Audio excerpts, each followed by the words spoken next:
Today I'm going to talk about 5 of the common mistakes that I see people make in their recoveries, particularly if you're starting a new protocol, and how you can avoid them. Hi, I'm Rachel. I help people struggling with chronic illness to overcome the emotional barriers standing in their way. Later in the video I'm going to share with you a quick way to know whether you're emotionally aligned with your protocol or not, so that you know where to focus on next. The first common mistake that I see people make is being either too impatient or too patient. I see people fall into 4 camps with this. The first camp is when people start something new and they expect incredible results almost overnight, when their body is still calibrating and adjusting to the new thing that they're trying. And so these people quit before anything actually has the opportunity to work. The second camp has one foot in the first camp and one foot in the camp of FOMO. And so these are people who try things, they might give them a little bit of time, but they stop them when they're starting to work because they think that there's something better that will help them faster out there.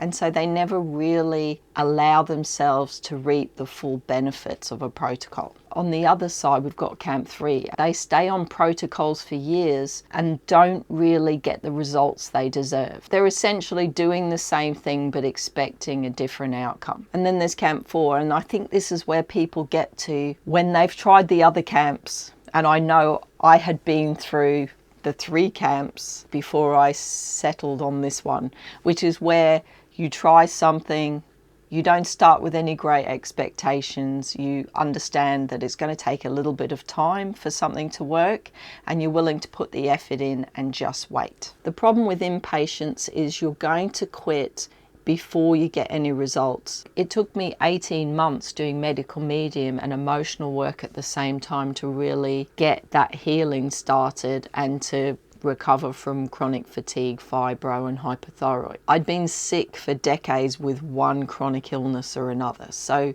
I had to be patient. If you're in camp 3 and you're still on the same protocol after many years, either had no improvement in your health or very small, or you've improved and you've gone downhill again, that tells me that you need to look at doing something else. So if you've been dealing with chronic illness for a prolonged period of time, you are likely to need to do some emotional work. I had to, because chronic illness wears you down over the years. We can pick up some really unhelpful beliefs about ourselves, our bodies, and our ability to heal. So the experiences that we have can really hold us back, and often there is an undercurrent of childhood events and experiences that can also be contributing to our inability to recover. I'm trying to rock a bit more color because people tell me I wear too much black. What do you think? Thumbs up or thumbs down? There is always a temptation to feel like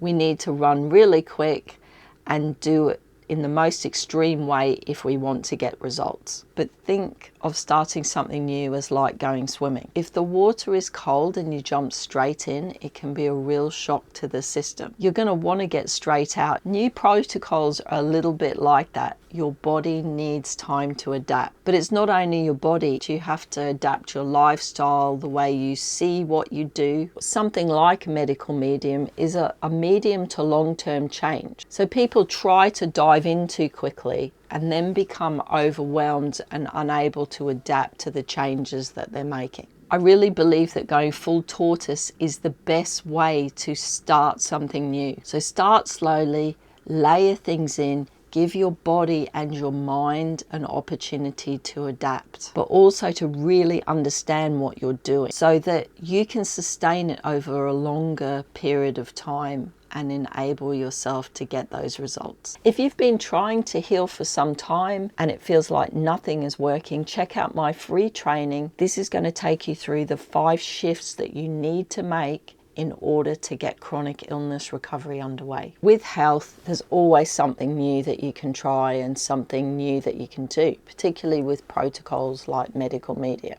People can heal doing some really quite basic things. In fact, there's a lot of channels that do recovery stories on YouTube.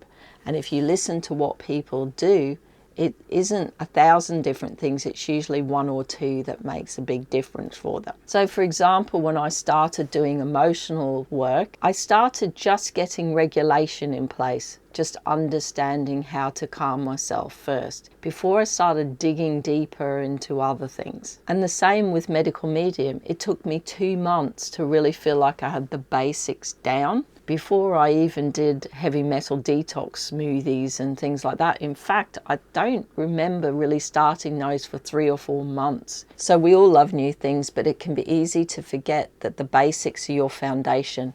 That's where you head back to when you feel overwhelmed, when you feel like something isn't working, when you have a setback. There's a lot of value in getting yourself to a place where you can manage those easily. Now, when we're talking about food, part of getting the basics down is making sure that you're eating enough. So when you change your diet often to something that includes a lot more fruits and vegetables, it can be really easy to undereat. And if you don't eat enough, you're going to feel a lot worse over time. And this is the place that people get to where their health actually goes downhill. So rather than feel like you need to do everything all at once, just get those basics down and bring things in over time. And do that when you feel like the time is right. And the fourth mistake is worrying too much about everything. So the types of things that people worry about, and I worried about them too, is not doing things perfectly, not taking enough supplements or the right supplements, feeling guilty if you don't do it perfectly, and then getting into fear that because you didn't do it perfectly one day, you're not going to heal.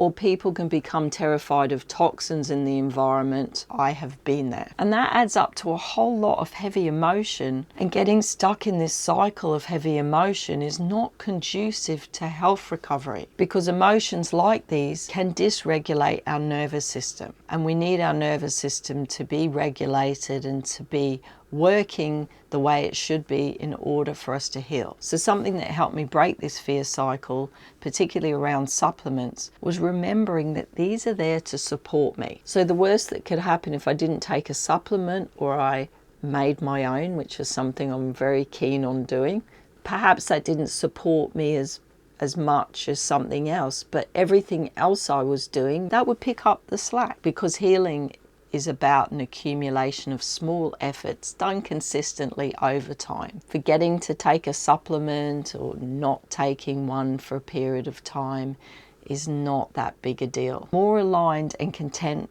we are with what we're doing as being enough, the more open to healing we are. So the fifth mistake that I see people make is really get stuck in that fear of missing out. There are 101 different things that you can do for your health recovery. And that's great, but if you have FOMO, that can make you feel like you need to do all of them. You need to do them all in parallel. You try things, you switch out of them, you go to something else.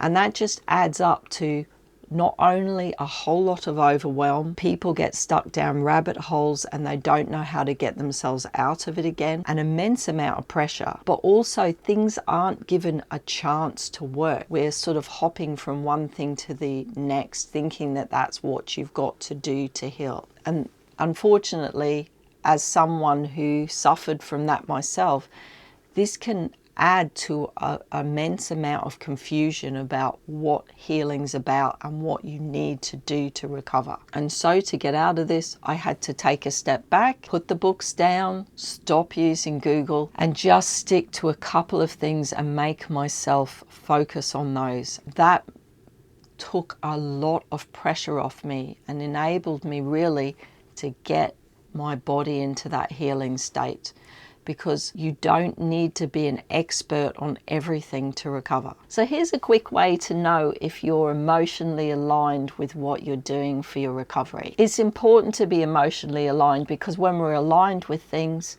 there's less pressure, there's less stress, things feel a lot easier, and they're much easier to stick with and stay consistent with. So think about the protocol or the thing that you're doing. You could be doing many things. Just pick one of them to start with and you can work through the rest of them. As you think about that thing that you're doing for your health recovery, check in with your body and see what your body says about it. So you're thinking about the thing that you're doing and what you need to do in order to do it. And you may notice if you're emotionally aligned with that thing, that you feel loose, you feel relaxed, you feel very comfortable, you're not worried about anything. If you're not emotionally aligned, you might feel some tension or some pressure or even a sense of anxiety when you think about doing that thing. So you're not going to get the most out of that thing until you come to a place where you are more aligned with it.